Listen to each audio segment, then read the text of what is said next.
De l'accent. Mais après tout en neige. Pourquoi cette faveur? Pourquoi ce privilège?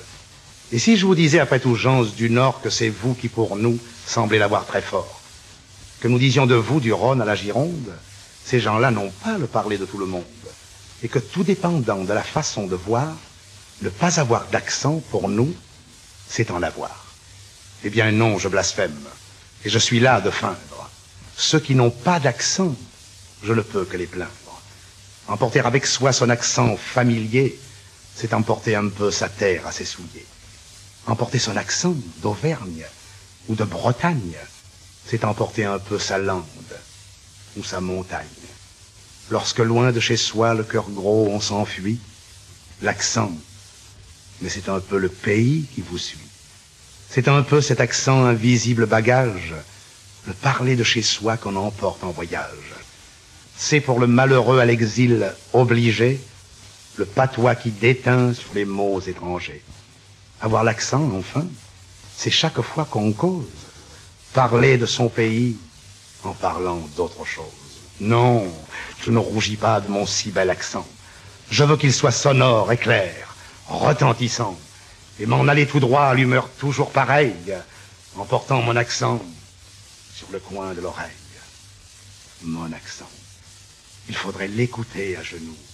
Il vous fait emporter la Provence avec vous, et fait chanter sa voix dans tous nos bavardages, comme chante la mer au fond des coquillages.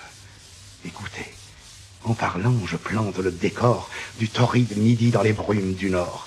Il évoque à la fois le feuillage bleu-gris de nos chers oliviers aux vieux troncs rabougris et le petit village où la traille splendide éclabousse de bleu la blancheur des bastides.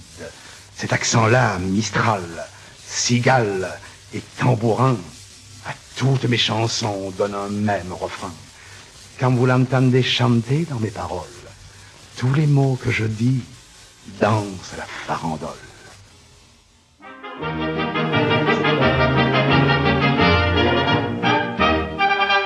C'est dans un coin du bois de Boulogne que j'ai rencontré Félicie. Elle arrivait de la Bourgogne et moi j'arrivais en taxi. Je trouvais vite une occasion d'engager la conversation.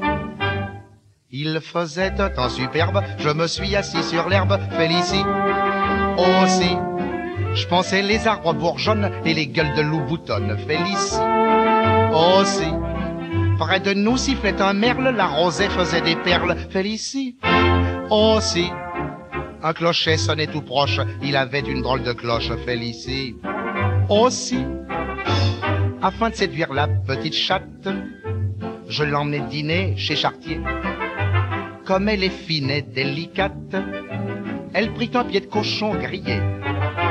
Et pendant qu'elle mangeait le sien, je lui fis du pied avec le mien.